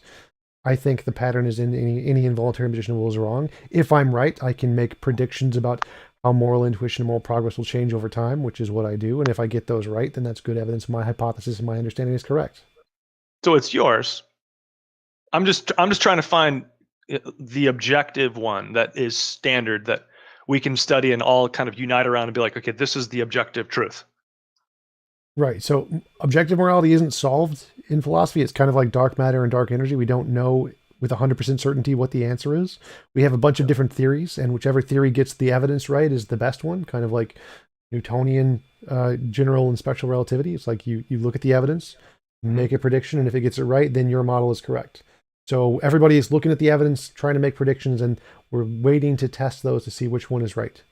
Right. So what I'm saying is that your claim that God is immoral, so therefore, you don't like him, right? And then therefore he doesn't exist because you don't like him, right? Well, no. Remember, I said that doesn't prove he doesn't exist. It just proves he's immoral. Okay. So immoral according to your standard. Yes. Right? Drowning babies is immoral. God drowned babies. God is immoral. Right. Well, that's your standard of morality. Yep. And so when you place your standard of morality, right, against anyone, what you're doing is you are becoming God. You are becoming the judge and the jury and the executioner. You're saying what is bad and what is immoral. Right? No. So that's again, what you just said. No. So it's like you just claimed that drowning babies is immoral according to your moral standard, and so therefore God is bad because he drowned babies. So again, this is like a scientific law. It's like Newton had a theory of gravity, Einstein had a theory of gravity, but they weren't their subjective theory. They're referring to something in reality. We test these against reality. It's not like Einstein's theory of general relativity is subjective and it's just his opinion. Like, no, it's a thing that he's claiming about reality. It's a thing that exists in reality, independent of any mind. Do you believe in global warming? Yes. So then drowning babies would be morally good. We need to get rid of the carbon producers. No. So how do you scientifically test that drowning babies is morally wrong? How do you look at the evidence of moral intuition, moral progress, you plot out the evidence, you make a principle, and you make a prediction of where it's going to be in, say, 1,000 years. That would be okay. So how do you justify the Holocaust? I don't. It's immoral. But it wasn't immoral at the time. It was always immoral. It's always immoral. So it was always immoral. Yep. So according to what standard? That any involuntary imposition of will is immoral. Any involuntary imposition yes. of someone else's will is immoral. Yes. So being born is immoral. No. That's that. Well, by your definition, I did not will myself to be born. I did not want to be born. That was immoral of my mother. So if you did not want to be born and then she birthed you, yes, that would be an imposition. I don't think you had that desire. I did not ask. Well, so an imposition is when you will something and someone stops you from getting it. Essentially, it's not like your will being created was not an imposition. So the United States government and the Allies defeating Hitler was immoral. No, it was the least immoral action. So it's the so he wanted to continue ruling. That was his will, and we imposed upon his will in order to protect the other wills. So then there's a sliding scale of kind of like no. So to clarify here, it's like putting people in prison is immoral. Like if we could not do it, that would be good. But we have to do that to protect the greater harm that would be caused if we didn't put them in prison. So there's an option here. We greater harm thing. Yes. So we do one slightly immoral action by putting people in prison to prevent the greater immoral action of the people dying if we don't put them in prison. But we do know that there's a better option there. Like if we were a god and had all powerful or whatever, we could just essentially give everyone a personal force field and then we wouldn't need to put them in prison anymore. And so we wouldn't do so. So we can know that it's not the objectively moral thing to do to put people in prison or to essentially kill Hitler or whatever. The objectively moral thing to do would be to give everyone a personal force field so that Hitler couldn't hurt them. Because if Hitler couldn't hurt anybody, we wouldn't need to kill him or put him in prison anymore. So obviously, killing him isn't the moral thing to do. It's just the thing we have to do based off of our limitations. The moral thing to do would just be to give everyone a personal force field. So there's no sliding scale there. How do you come to that conclusion that the moral thing to do would be to give everybody a personal force field? That doesn't seem very objective. Uh, what do you mean that's not objective? So the objective thing to do is the action that causes the least involuntary imposition of will. If we can give everyone their own personal force field and make it impossible for any person to impose on their will, that would do that. Whereas opposed to if we put Hitler in prison or kill him, that's an imposition on his will. So that would be worse than giving everyone a personal force field, which has no imposition of will. And then we'd have a bunch of losers on this planet. You probably don't have kids. Do you have kids? No. Okay, so I impose my will onto my children constantly because kids are dumb. They will sit around and eat candy all day. They will run into the street and get hit by a car, and the car isn't trying to impose their will. I need to impose my will upon my children on a regular basis in order for them to grow in character so they're not losers or idiots or they don't kill themselves. So this whole idea of this personal force field where nobody can impose their will upon another person is absolutely false. Our society would fall apart. And there's no objective truth to this whatsoever. I would go as far as to say that we need good people to actually impose their wills upon other people who haven't figured things out yet to help them along the way to build their character so that they could be a decent human being. And so I just think that it's impossible to raise a child. It's impossible for you to even be raised without your will being positively imposed upon in a way that actually improved your life. And I could probably name 1,000 times when I imposed my will on my kids that was 100% beneficial and totally not immoral. I would think that's kind of easy to disprove. So, for example, if we lived in a world where no one could be harmed, like if you couldn't be run over by a car, then there's no reason to stop your kids from running into the street. This is totally not an objective standard because anytime I say something, you add another thing. And so it's like, okay, your first definition was we can't impose on somebody's will. The same definition, like, always the same right. definition. It's always, yeah, but that definition doesn't work. So then you had to add, well, you have to look at the greater good. That's the same definition. So, for example, if you have two options, like the trolley problem, where you can have a train run over one person or 5 people, both of those are immoral. They're still immoral, but you pick the one with the less one because it's pragmatic. It's still immoral. It's just less immoral than the other one. Accidents are immoral. Like just any harm happening at all is just immoral. Yes, a better world would be one where that doesn't happen. And no accidents. Possible. Yes. That is a really better irrational way to look at the world. It's extremely irrational. Okay. How is that irrational? Because irrationality means corresponds to logic. So there's no. So you're basing that God is immoral because you want to live in paradise. No. I'm saying God is immoral. That's essentially what you're saying. No, it's not, because I didn't say anything about paradise. Explain it better. I said God is immoral. There's no accidents. We all have a personal force field. Nobody gets hurt. Accidents are immoral. Sadistic acts are also immoral. Infringing on somebody's will, even if it's benefiting their character, is immoral. I mean, it seems like a false utopian paradise that just won't ever exist, and so therefore God is immoral, and then you don't like him, and he's not real. Yeah, I don't think you're following the argument here. So, one, all of this I said is possible. All of this is possible with human technology. So if God can't do it, God is just inept. Secondly, nothing I said is illogical. I mean, illogic means there's a logical contradiction, like a square circle. Nothing I said is illogical. So whether or not it's what we can do today in today's world doesn't make it not objective. Like the objective speed of light is the speed of light. Whether or not we can actually travel at it makes no difference at all. And this is clearly more immoral. So clearly immoral to impose on someone's will. Drowning babies is immoral. God drowned babies, God is immoral. A world without that would be objectively more immoral. You can disagree. You can say drowning babies isn't immoral. And then I'm just going to appeal to the intuition of everyone who's watching and say, well, if you think drowning babies is immoral, you're probably on my side on this argument. And then we can just wait. Well, I'm not validating the morality of drowning babies or not. What I'm saying, I'm looking at the argument. Right, and the argument is God drowned babies, and that's immoral. And so if you think drowning babies is immoral, then you'd be on my side. That's kind of the point. So it's clearly a better world if we didn't have involuntary imposition of will. Like all of the cases with your kid, the kid's example, that's a great one. If you didn't need to impose, the only reason it's okay to impose your will on your kids is because if you didn't, then there's going to be a greater consequence on their will later in nature. Like if you don't stop them from running into the street, they'll be hit by the car. But we know that's not the objective moral thing to do because there's a moral thing you can do. If we lived in a world where it's not possible for them to be hit by a car, well, then you don't need to stop them from running into the street anymore. So all of those examples of you imposing your will on your kid are only pragmatic. They're not moral. They're something you need to do, the lesser immoral action, to prevent a greater immoral later, like putting someone in prison. It's not the good thing to do. It's just the best you can do given your limitations. The best moral thing to do would be make it so that we live in a world where it's physically impossible to impose on someone else's will if they don't consent to it.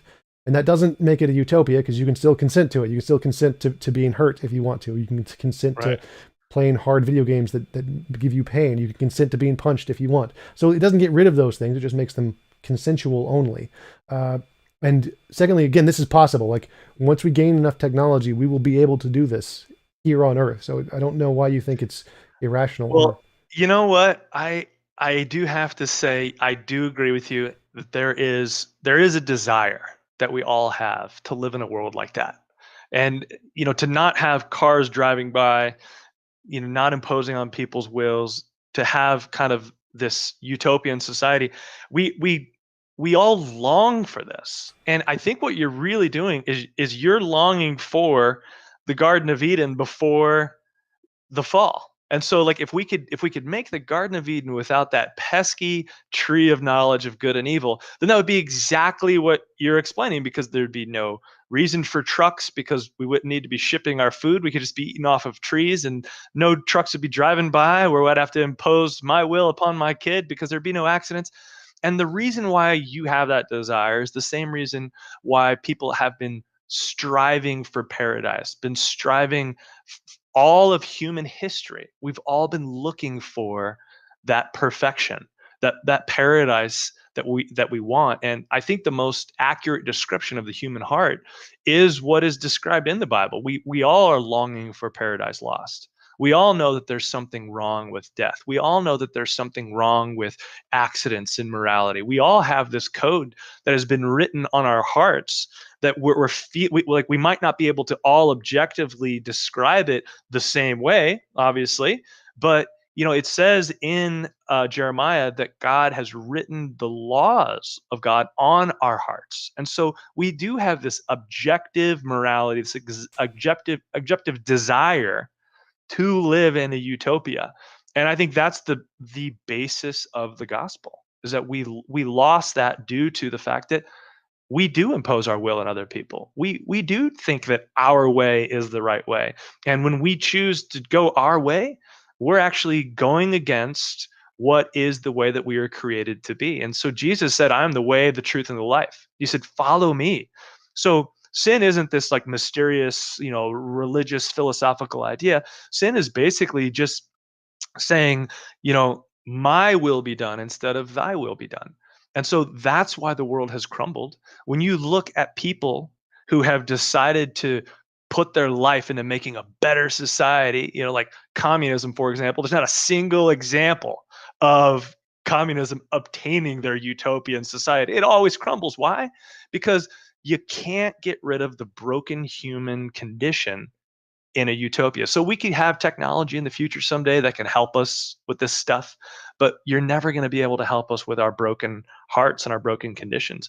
And that's the cool thing about the gospel, is that Jesus says, hey, listen, I created the universe. I created you with intention, and I know you have these longings. And someday I'm going to come back with a new Jerusalem. And guess what? There's not even going to be a temple in the new Jerusalem. Because people's hearts are going to be focused on God. We won't need a penal system. We won't need any type of law enforcement, because Jesus will come back and he will be the king, and he will rule and reign in our hearts, and we won't impose on other people, and we will be living in that utopia we all desire. And that's the hope. That's the good news. Like, the gospel is good news. And so, yeah, we can come up with all these reasons why we don't want God, or we want to be atheists, want to deny his existence, but all of our desires are all the same. Like, if you and I sat down and we talked about the desires that we want for our life, for the future, for morality, we'd probably come up with some of the same stuff. Except I wouldn't, our sources would be different. Well, I don't know if I would agree with that. I think lots of people have lots of different definitions of what they find pleasurable. But my contention here is that, so there's two models. You have a model of what counts as we agree there's objective morality. We agree on that. Well, we haven't actually. You say you agree of objective morality, but your morality is very slippery. No. I can't study your objective morality. I could give you my Yes. objective morality right here. No, you can't actually study mine objective. I've written it in a book, which is far better than the Bible, and that's the point I'm making here. Well, So no, but that's your idea of objective morality. It's subjective to you. It's not right, and you have your objective. subjective idea of what you think morality is in the Bible, and this is the Oh, no. point here. Wait. So No, this is the point here. We're I would trying say to the figure Ten out. Commandments So, are the ultimate. we're trying to figure out which one is actually correct. So you have an opinion, I have an opinion. Which one is better? Your God drowns millions of babies. I say that's wrong. Your God kills people, turns them into salt for looking in the wrong direction. I say that's wrong. So if we're looking at the evidence of, well, if we take these actions, which ones are right, which ones are wrong, it seems mine gets it right more often than yours. So mine's more likely to be the objective basis than yours. That's the claim here. So because mine actually gets the answer right, and actually does describe what the objective utopia would be like, and yours does not, then mine is actually more likely to be objective. Mine has more evidence than yours. That's the claim. So I didn't hear any evidence for yours. I heard a lot of things you don't like about mine, and I could go into all those things. But what is one piece of supporting evidence for yours? Drowning babies is objectively immoral. So if I'm So now you're ripping on something you don't like about the Bible, and we haven't even talked about which verse that is, and even if that was the context that we're talking about. So give me one supporting evidence. Don't talk about my God or my book or the Judeo-Christian faith. Give me supporting evidence that your moral objective code is supported. Okay, when we're talking about evidence for a moral code, what we do is we give an example of a moral act, and we say, does this moral code accurately portray that moral act as being moral or immoral? If it gets it right, then that's good evidence for the moral hypothesis. If it gets it wrong, that's bad evidence. So if you have an example like drowning babies, and this model says that's moral, that model is probably wrong because it takes the moral action and it gets it in the wrong category. Okay, so you're doing it again. Well, no, this is how moral philosophers talk about philosophy. In order to assess if one moral system is correct or incorrect, what you do is you take a whole bunch of lists of moral actions and you see, can this moral system accurately describe the morality of those actions? If it can, that's a good model. If it can't, that's a bad model. So what counts as evidence for a moral system is you list a whole bunch of actions like, is drowning babies moral? Is killing Hitler moral? Is what should we do in the trolley problem? Is pull the switch or not pull the switch? And you take the model and how it answers these questions to assess whether it's a good model or not. So one of the examples I'm using is the drowning babies one. Is drowning babies immoral? In my model says yes. In the Old Testament model says God can do that and is totally fine. So clearly, depending on what we do to assess this, it seems that that answer is the wrong answer for the Christian Bible. So it got morality wrong. So it can't be the objective standard. Whereas mine seems to get the answer right on that one, which is drowning babies is immoral. That's how we assess evidence. Okay. All right. So now explain to me how the God of the Old Testament got the moral objective code wrong. It drowned millions of babies. And explain. And that's immoral. And what was the context? Where is this from? What is this? The global flood. Global flood. The context. What else are you on it for? Like, so during the global flood, God did not like what the humans were doing, so he drowned the world and killed everyone. Mm-hmm. Yes. Right. That's immoral. That is not immoral. But yeah, that's the point I'm making. So you think it's not immoral to drown millions of babies. I think it is. And so if we're assessing these two models, it seems like you're the one who's putting words in my mouth. And what I would suggest doing is actually looking at the context, because I get the global flood where it kills people, right? But it is not immoral to kill people. It is immoral to kill innocent people. It is murder is what is immoral. And so there were lots of babies at this point, I'm assuming, and they weren't innocent. Here's the thing that's beautiful about omniscience. Okay, so God struggled with this decision, right? He doesn't want to wipe out his creation, but then you want to just read it? Sure. It's pretty great. So to give you a synopsis of what's happening, let me just see if I can find it here. I know his genealogy is Genesis 10, right? Yes, it was. All right. So it's buried in the genealogy. Let me just give you off of my memory here. So the world becomes kind of the my way instead of thy way, like we talked about earlier. People are doing everything that they want to do. So there's no longer anybody who is focused on morality, right? The moral code. People are lying. They are killing innocent people. They're murdering, right? They're stealing from each other. And so God basically finds favor in one man, and that's Noah. Okay. And he says that he wants to start over and he's going to use Noah. So for 100 years, Noah is preaching and teaching to these people. He's telling them that a flood is coming. He gives them a choice. And so God knows the hearts of every single person, whether they are 100 years old or whether they're a baby. And God determined in his omniscience that the same thing was going to happen in the next 100 years. People were going to be scoffing at Noah, making fun of him, making immoral choices, being raised by scoffers and immoral people. And so like begats like. And so at that point, God decided that the innocent people left on the planet were eight people. And Now, so according to a moral code where capital punishment is not immoral, right? Then killing innocent people is definitely immoral. But that's not what happened in this story. And God actually talks about the fact that there is no one left except for Noah. And so that's, part of the story where you're like, okay, listen, God is omniscient. If his attributes are truly what he says they are, then I have to subscribe to the fact that he does know my heart and he does know your heart and he knows Noah's heart. And there's only two people in the universe that know my heart, and that's me and God. And so in the case of Noah, I would say that what is happening to everyone here today, God knowing our hearts, he made that decision, and no, he didn't kill innocent people. okay, so I didn't say innocent people, remember? I said babies. So in your model, Right. it is moral to drown all of those babies. And in my model, it is immoral. And so if we take the two different moral paradigms and we say, well, what is the correct solution in this situation? Take the situation before God drowned the world. What should we do? God says the best action here is let's drown all of the people, including all the babies, whereas my solution is give them all personal force fields.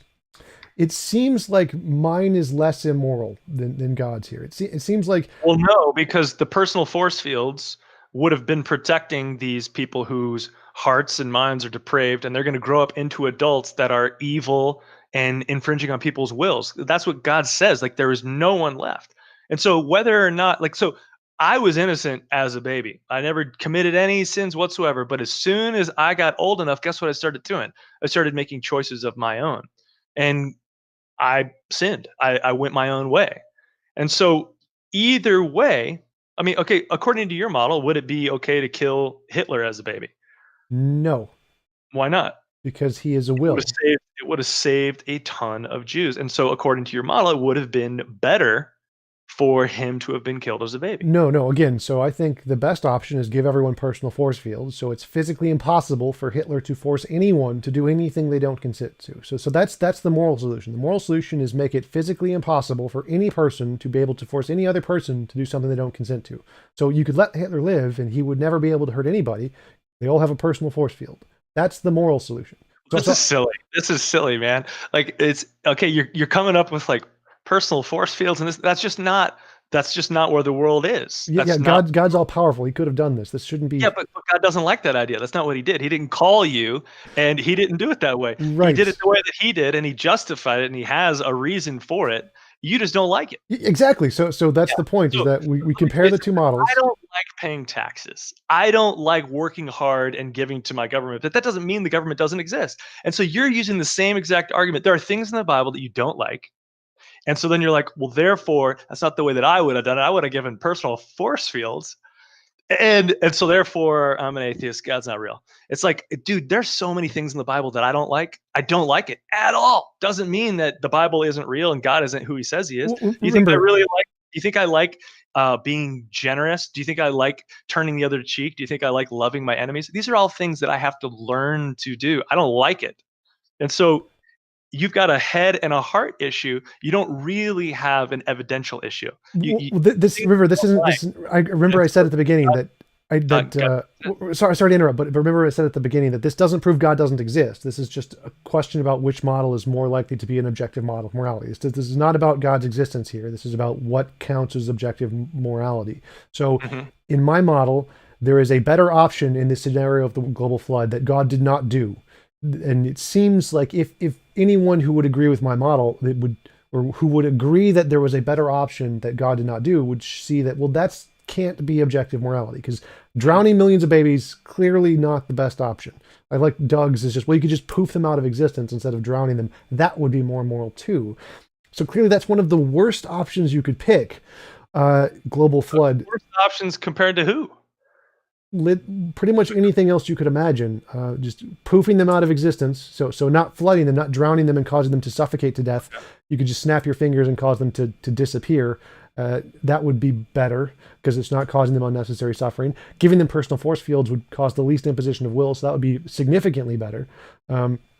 There's lots of different options there, but drowning them is clearly not the good one. So this doesn't say God doesn't exist. God could still exist and could still have drowned all of them. That's perfectly fine. It would just make him immoral. And so you can still say God exists according to some arbitrary out of the Bible standard. Yes, drowning babies is immoral. So if God drowned babies, he's immoral. Yes. So what you're doing is you're making a definition of morality that is outside of God's definition. Yes. And applying it to him. Yes. And so it's not objective then. So you have a subjective morality. Well, no, what makes it objective is if it corresponds to reality. So I've made up a definition, like Einstein made up general relativity, and then if it responds to reality, then it's objective. That's what makes it objective. So if you think a God exists and you think he is the basis of objective morality, and I think something else is the basis of objective morality, like a law of nature, what proves us right is whichever one is correct. Like which one actually exists is what would determine. So you're creating a fallacy. So whatever is right is proven right is the one that is correct. But then you're using your own subjective morality to prove which one is correct. And so what I'm saying is that let's make this a two-way street. Let's look at the morality of God on something that I believe is the objective morality of truth, right? And so then we'll apply that to the situation, and then I would be correct. So what you're doing is you're saying that you're correct because your version of morality is correct, and so then therefore you can see, haha, I'm correct. But in reality, you're not letting me do the same thing. Well, no, I totally understand what you're saying here. I want to clarify that I'm not using circular reasoning here. What I'm saying is we take a neutral example. We take like every single model of morality. What you do is you take random examples, like is drowning babies immoral ? That's the example. And then my model answers it this way, your model answers it this way. So I'm not saying that you're inherently wrong here. What I'm saying is that if a neutral party looks at the two answers and says, well, which one of these seems to be correct? If they agree with me, then they should definitely think that your model is wrong. And it seems that most people agree drowning babies is immoral. So most people would think that the God model is probably wrong. So again, this isn't proving that your God is wrong. I'm not saying that because it's immoral to drown babies in my model, and therefore because it's immoral to drown babies, God is proven to be false. That's not the argument here. The argument is saying we look at how our two models answer the questions, and you just compare those two to see which one you think corresponds to reality based on the best evidence. And it seems like mine does from my perspective, and it seems like yours does from your perspective. And so we just have to leave it up to the audience which one they think more corresponds to reality in that one question. So again, I'm not trying to disprove you or not using circular reasoning here. It's just a comparison between the two worldviews. Right. Oh, for sure. Totally. So then here's the question I have for you. This is probably a rabbit trail we shouldn't be going down, but what does your standard of morality have to say about aborting babies? Yes, also immoral. Babies, anything that is conscious is alive, and so killing it ever is always immoral. So just to clarify, I think putting people to death, even in the case of prisons, is also immoral. I think killing anyone for any reason is always immoral. Okay. So then I noticed you slipped in a quick little definition of whoever is conscious. So you believe that it's okay to kill babies until they gain consciousness? I assume, well, I'm just assuming for the point of the argument, they're conscious from the point of conception. Like, I don't know when they Oh, get consciousness. wow. This is the first time I've ever had a conversation with an atheist that said that babies are babies from the point of conception. This is awesome. Yeah, I don't know when they actually get consciousness. I imagine it's some time when they get some neurological state, but I don't know when that is. So I'll just grant, for the sake of the argument, let's just say they're conscious from the point of conception. I can grant that, and then it's just wrong to kill them. Wow, that's great. I actually had a conversation with an atheist about a year ago in regards to abortion, and he said that babies don't acquire consciousness until they're about 2 to 3 years old, and so That's weird. I don't think that's I was true. like, "Whoa, Yeah, man, that's a little weird. tough." Yeah, Woo. because I think that most animals have consciousness. I think ants, bees, most insects have consciousness. So I think as soon as you get a brain, you're probably going to have a consciousness of some kind. So I think that, yeah, I'm willing to grant that babies are definitely conscious way before birth. Good. Okay, so we agree on that. Um, so then, are you a vegetarian? No, but I think it's moral to be. So I think I like cheeseburgers, but I am immoral for eating them, and I grant that, and I should be a vegan, but I like cheeseburgers too much. Right. I used to be vegan too, but I like steak too much. All right. So I want to get back to one thing. You said that if I had some evidence supporting fulfilled prophecies, that you would concede that that is at least some form of valid evidence Absolutely. towards the authenticity of Scripture. Absolutely. Okay. So can I go through a couple with you? Sure. Let's go through one at a time. Okay. So in Micah 5:2, the Messiah is prophesied to be born in Bethlehem, which I know that a lot of people think, okay, Jesus knows the scriptures really well. He would say things to try to fulfill things. He'd go to the temple on certain days. He'd read certain scrolls because it was prophesied. But the one about Bethlehem, it's really difficult, I think, for me to have chosen that I was born in Illinois. And so for a prophet to say, hey, this guy is going to be born in a town called Bethlehem, I think that's pretty good evidence. And most scholars would believe that Jesus was, in fact, born in Bethlehem because of the Roman census that he was traveling there. His parents were traveling there for. Well, a few One. things. So the Roman census, I think, was fabricated. I don't think it actually happened. I'm pretty sure that's the historical consensus. There was no consensus. No one had ever done a consensus like that before. There's no reason to do one. I think that's all fabricated just to make it look like he was. But could you actually read the Micah? I think it's like 5 something. Micah 5:2. Yeah. Yeah, let me look it up here for you.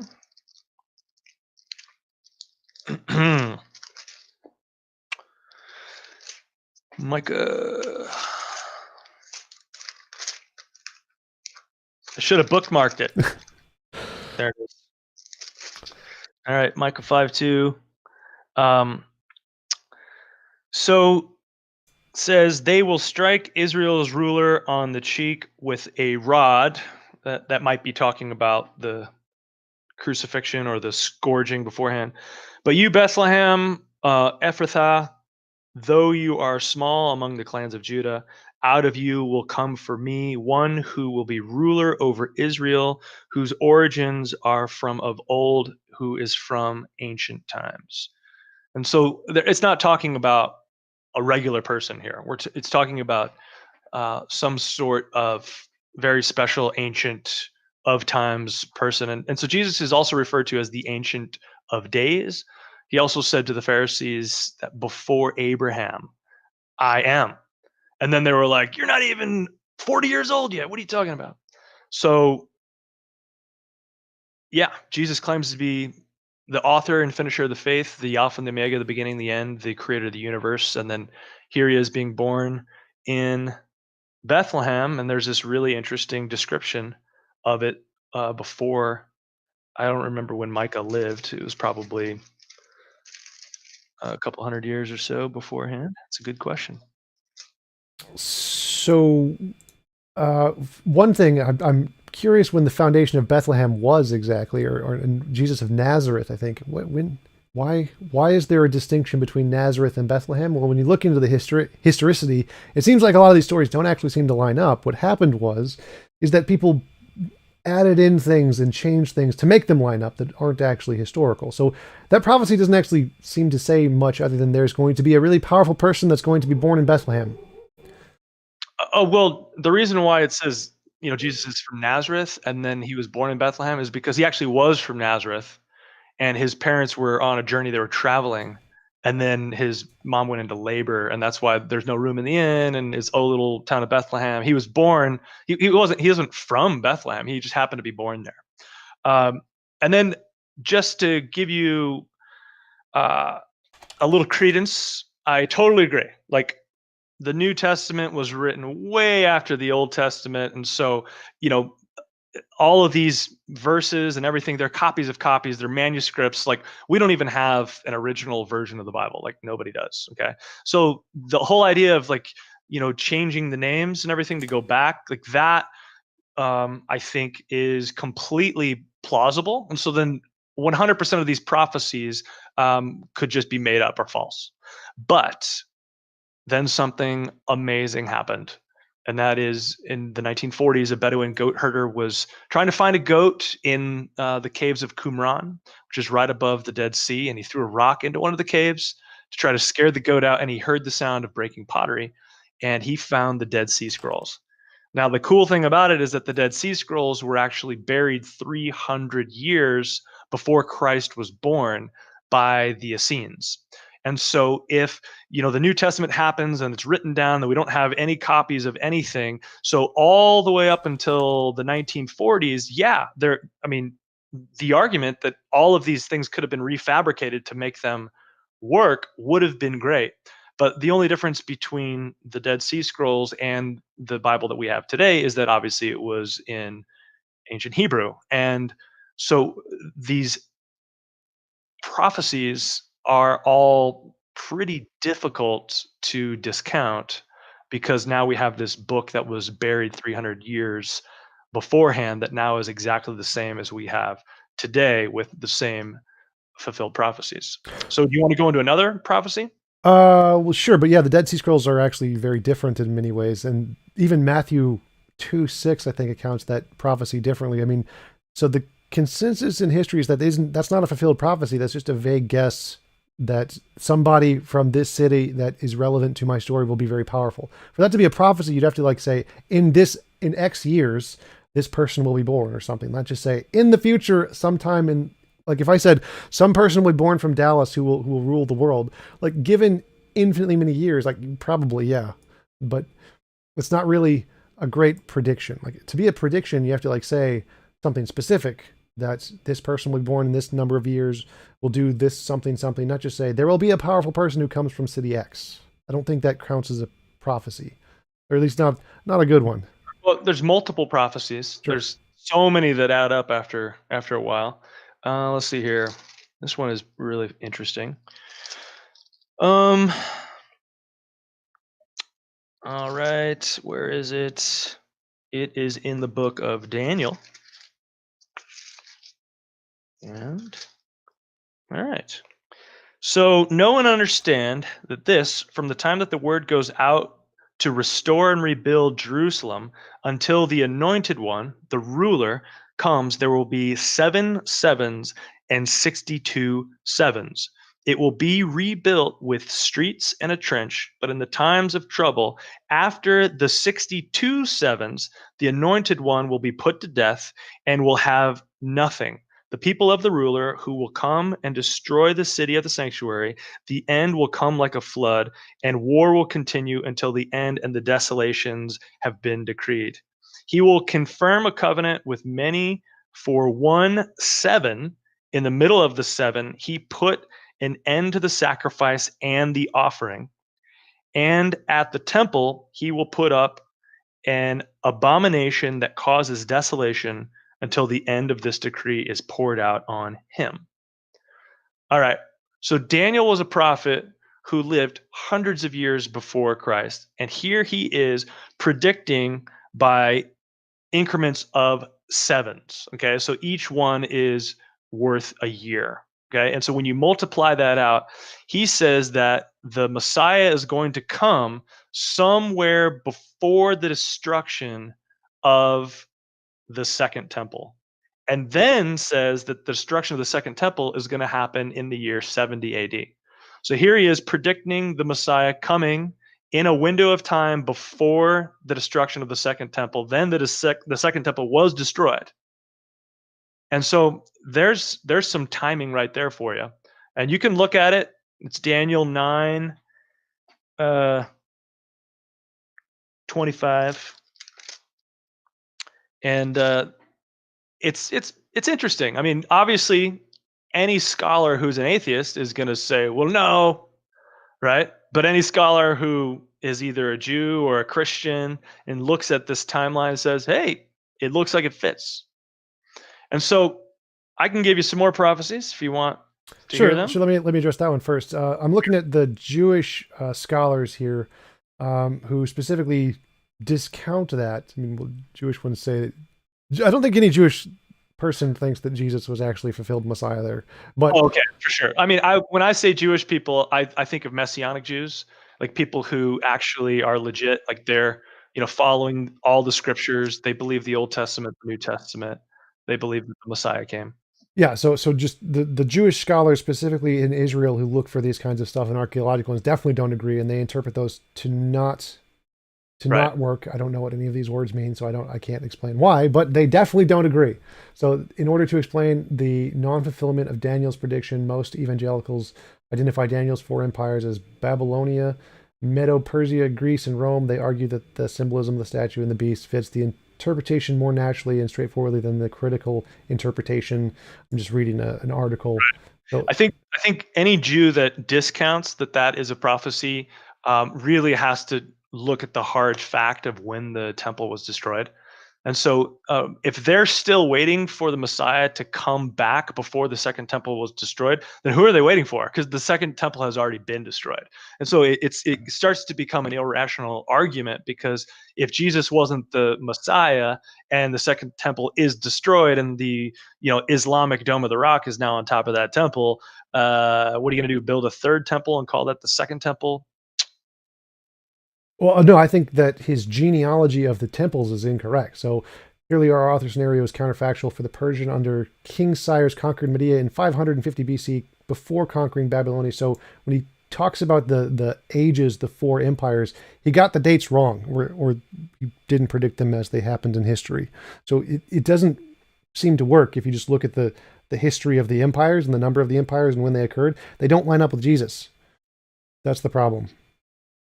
That's the problem, that you're reading off of one anti-Jewish website, anti-Jesus website. Academic source, yes. An academic source. What's the name of it? Scrolling out. Because nobody contests Daniel's prophecies, because we all know that the temple was destroyed in 70 AD. And so you've got to come up with all of these other fabricated stories, and they're like they didn't line up. Well, guess what? Let's just say that the Jews were right in this particular article about Cyrus or these other Babylonians. The temple was destroyed in 70 AD, and it says the Messiah would come before the destruction of the second temple. This is from The Failure of Daniel's Prophecies 2007 by Chris Sandoval. And it's analyzing the text and showing that the claims that are made of the wars and things, they don't line up historically with the birth of Jesus. Like some of them do, yeah, like the before the destruction of the second temple, definitely, if you interpret it that way, but not all of the other things he said. So he said a lot of things in that prophecy. Some of them were correct, some of them were not correct, and that would be the argument against it. Well, I don't know who Chris Sandoval is. Is this a? I'm sure he's probably an atheist or a Jew, and he's got a bend. Oh, I just found him. It's called the Secular Web, and you're like saying this is scholarly. Yeah, they publish academic papers. He has nothing in here that is shows anything that is published Like, where is he being peer reviewed? Like none of this stuff. Yeah, those are usually peer-reviewed stuff. Yeah.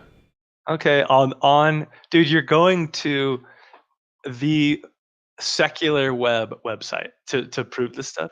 Like that seems a little dishonest.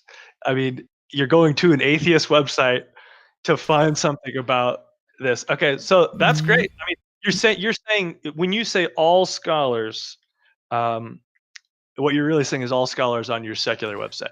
No, this is the secular websites just find a resource of the papers. It's a little dishonest. It'd be like me going to like a super hardcore like creationist website and be like, aha, origin of life is wrong, man. Look at all these people on this website. No, this is a resource. This isn't. This isn't. Give you a bit of a faux pas on that one. So this is a resource of academic papers. This is not the site itself doesn't publish anything. I looked at the site. The site itself doesn't publish anything. It's a resource of papers. Your resources. It lists papers published in academic journals from colleges. That's what this stuff is. It's not the paper itself doesn't publish anything. The journal itself. So right. like you're finding it through the biased lens of the secular web. So they're just going to give you exactly what you want to hear. You're in an echo chamber, man. Yeah, if I want to find papers that contradict your point, then the best place to look is people who like literally find resources of those things. Right. Yeah. But you can find the consensus on the topics and refer to that. This is like so I'm gonna read another one for you, and I want you to tell me what you think about this. All right, here it is. This is a good one. Okay.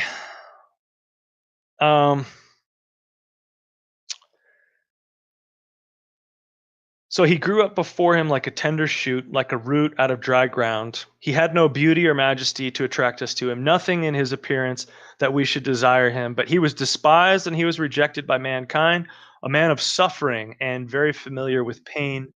Like one from whom people hide their faces, he was despised and we held him with low esteem. And surely he took up our pain and he bore our suffering, yet we considered him punished by God, stricken by him and afflicted. But he was pierced for our transgressions, he was crushed for our iniquities.